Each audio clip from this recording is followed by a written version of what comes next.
This channel does not promote any violent, harmful, or illegal activities. All content provided by this channel is meant for an educational purpose only. নমস্কার, TV9 বাংলায় আপনাদের সকলকে স্বাগত।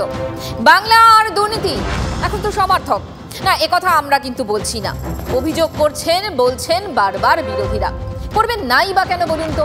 শিক্ষা থেকে স্বাস্থ্য, পুরসভা থেকে রেশন, আবার কয়লা, গরু, সোনা পাচার, আর এগুলোর নেপথ্যে শাসক দলের নেতা মন্ত্রীদের মদত। এ তো এখন বাংলার রোজ নামচা, কিন্তু বাংলার জন্য এ তো ভালো বিজ্ঞাপন নয়। শাহজাহান থেকে জায়েন্ট, সিরাজ থেকে সাদ্দাম, এবার বারিক। তালিকাটা ক্রমশ দীর্ঘ হচ্ছে। এদের প্রভাব, এদের বৈভব কিভাবে হচ্ছে? আমার আপনার টাকায় হচ্ছে। সাধারণ মানুষের পকেট কেটে যেন দুর্নীতির বারবারন্ত দেখছি আমরা এই রাজ্যে। আচ্ছা, একজন সাধারণ ট্রাক চালক কয়েক বছরের মধ্যে কয়েকশো, কখনো কয়েকশো কোটির মালিক হতে পারে। সেটাই করে দেখিয়েছে এই বারিক। মুহুরী থেকে রাতারাতি কুলতলির বাদশা হয়ে উঠেছে কে? সাদ্দাম। আরও উদাহরণ আছে। মাগুর মাছ চাষ করতেন বীরভূমের বেতাজ বাদশা অনুব্রত মণ্ডল। আজ তো আবার তিনি গরু পাচারে সিবিআই এর মামলায় জামিনও পেয়েছেন। সেই আজই আবার নতুন নাম সামনে এলো, বারিক বিশ্বাস, যে কিনা সীমান্ত এলাকার অঘোষিত নিয়ন্ত্রক। আজকে TV9 স্পেশাল বারিকের বৈভব, আপনাদের সঙ্গে আমি মঞ্জিরা।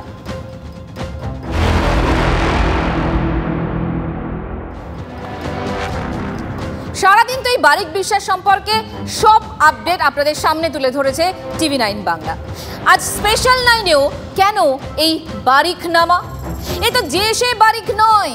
গরু থেকে কয়লা, সোনা থেকে রেশন, ভারত, বাংলাদেশ সবেতেই নাম আসে বারিক বিশ্বাস। তাই স্পেশাল 9-এ বারিকের কথা তো না বললেই নয়। কোন পথে বারিকের বৈভব দেখাবো আপনাদের, বেগওয়ালেই দেখানোর চেষ্টা করি আপনাদের। কোন পথে বারিকের বৈভব? বসিরহাট সীমান্তে অপরাধ জগতে পরিচিত নাম হচ্ছে এই বারিক, এবং চোরাচালান দিয়েই তার হাতে খড়ি হয়। আরও কি জানা যাচ্ছে? ধীরে ধীরে গরু পাচার চক্রের পাণ্ডা হয়ে ওঠে সে, এবং তারপর এই বারিকের হাত ধরে গরু পাচার শিকার এনামুলের। এরপর গরুর পাশাপাশি সোনা পাচারও চলে, এবং তারপর দেখা যায় 10 গ্রাম সোনা পাচারে 4000 টাকা, এই ছিল লেনদেন। তারপর 2014-য় 15 কোটি টাকার সোনা সহ গ্রেফতার হয় এই বারিক বিশ্বাস, এবং তারপর বারিকের গাড়ি থেকে 42 কেজি সোনাও বাজেয়াপ্ত করা হয়।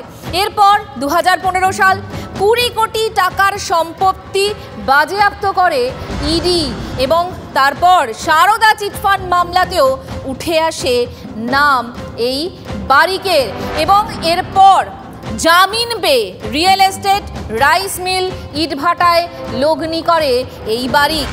এরপর 2021 গরু পাচারে সিবিআই তদন্তেও উঠে আসে তার নাম, এবং 2022 কয়লা পাচার মামলায় গ্রেফতার করে সিআইডি।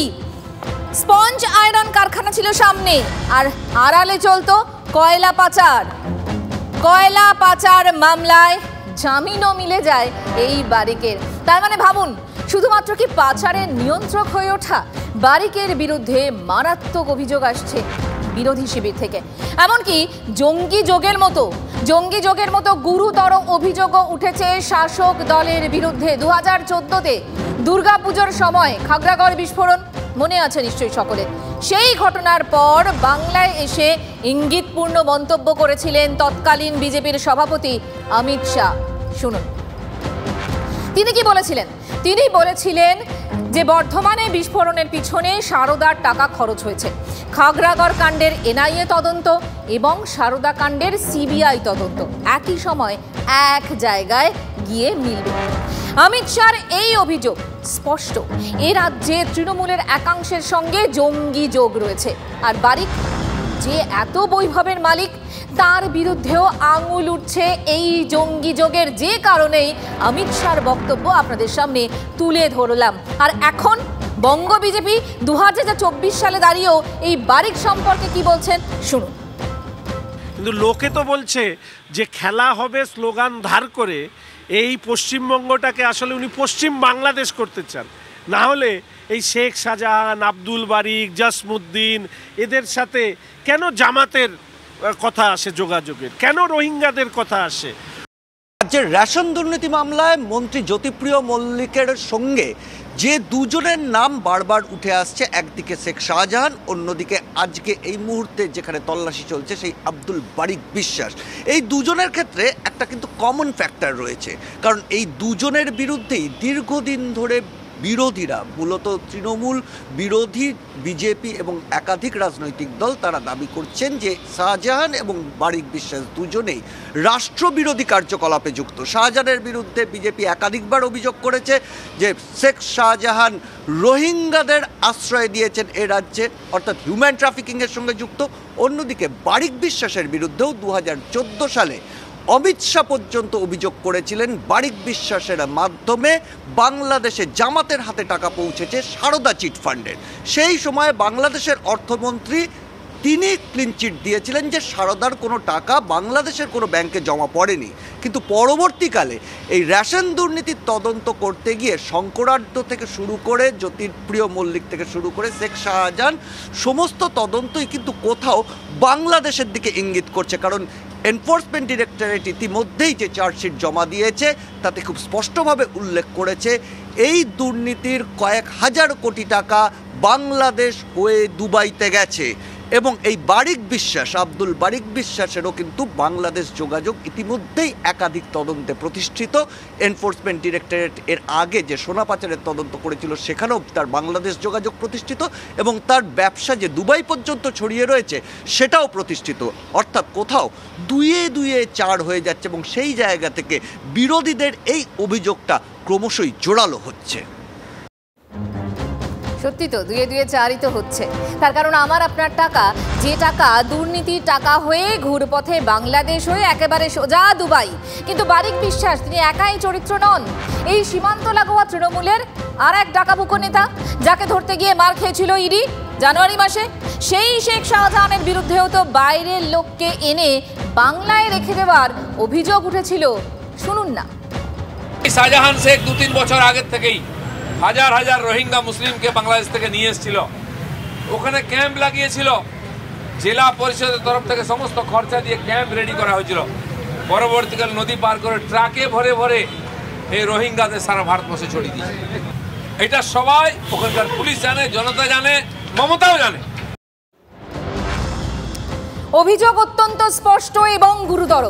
জামাত থেকে রোহিঙ্গা, বারবার তৃণমূলের বিরুদ্ধে গুরুতর অভিযোগ তুলেছে বিরোধীরা। বিজেপি থেকে সিপিএম সকলে বলছে যে এই বারিক বিশ্বাসরা একদিনে তৈরি হয়নি, হয়ও না। তাদের ডালপালা গজায় শাসক দলের প্রত্যক্ষ এবং পরোক্ষ মদতে। বারিকের ক্ষেত্রেও তাই হয়েছে।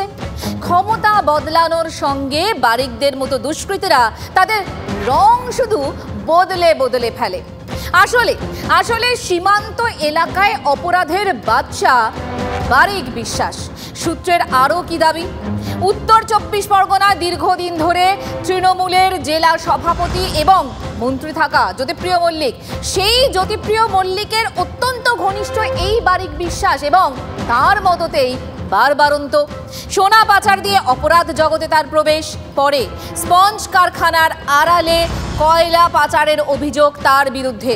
তারপর সামনে আসে সেই রাইস মিল, এরও রয়েছে বারিক বিশ্বাসের রাইস মিল, পিছনে পাচার। আর এই ছকেই নাকি চোরা কারবার চলতো বারিকের। আচ্ছা, তাহলে কিভাবে এই সাম্রাজ্য গড়ে তুলেছিল বসিরহাটের বারিক? সব সময় তাকে শাসকের ছত্রছায়ায় দেখা গেছে যে কিভাবে, আপনাদের দেখাবো। বিগওয়ালে একটুখানি দেখাই। প্রথমে এই বারিকের বৈভব, তার পিছনে কি কি ছায়া ছিল, কতটা মদত পেয়েছে সে শাসকের ছায়া। প্রথমে সিপিএম, পরে কংগ্রেস হয়ে ঘুরে তৃণমূল, এবং এরপর তৃণমূল জামানা মানে 2011-র পর মন্ত্রী জ্যোতিপ্রিয় মল্লিকের ঘনিষ্ঠ বলে পরিচিত এই বারিক বিশ্বাস। এবং তৃণমূলের পার্টি ফান্ডে প্রচুর টাকা দেন বলে যথেষ্ট চর্চাও রয়েছে তার নামে। বৌদি সাফিজা উত্তর 24 পরগনা জেলা পরিষদের সদস্য।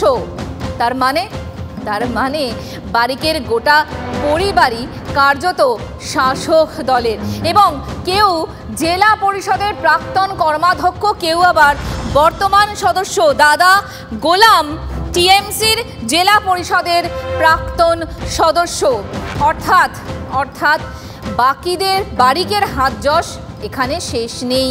মানে কিভাবে সে পাচারের কিংপিন হয়ে ওঠে এটা খানিকটা বুঝতে পারলেন।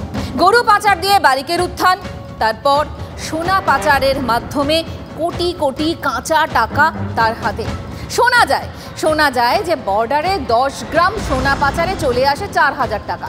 শুধু সোনা নয়, স্পঞ্জ আয়রন কারখানার আড়ালে বাকিবুরের বিরুদ্ধে, কয়লা পাচারের বিরুদ্ধে, কয়লা পাচারেই কেন থামবে বারিক?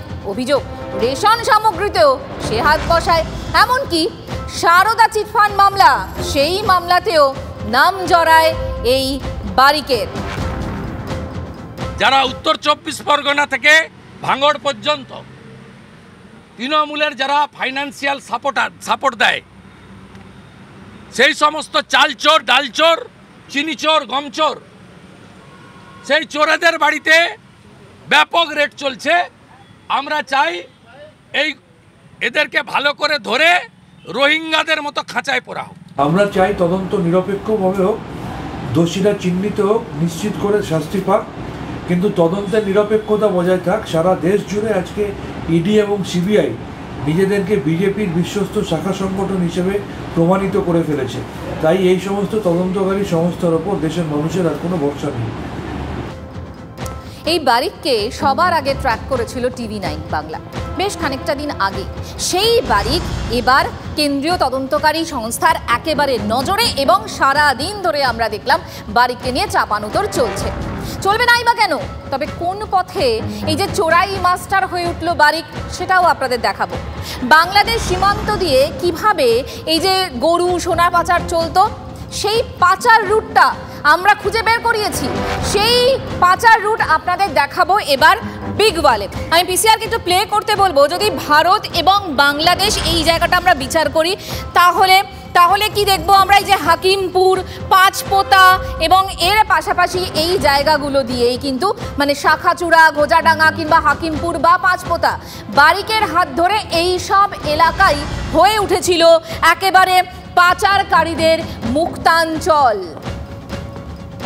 বিশ্বাসের উত্তর 24 পরগনার সীমান্ত অঞ্চল জুড়ে যে সাম্রাজ্য, সোনা পাচারের সাম্রাজ্য, এবং সেই তদন্ত করতে গিয়েই জানা যায় যে ওই এলাকায় গত 2 দশক বা তারও বেশি সময় ধরে বারিক বিশ্বাস স্মাগলিং র্যাকেটের অন্যতম কিংপিন। বিভিন্ন ধরনের পণ্য পাচারের সঙ্গে তার যোগ ছিল।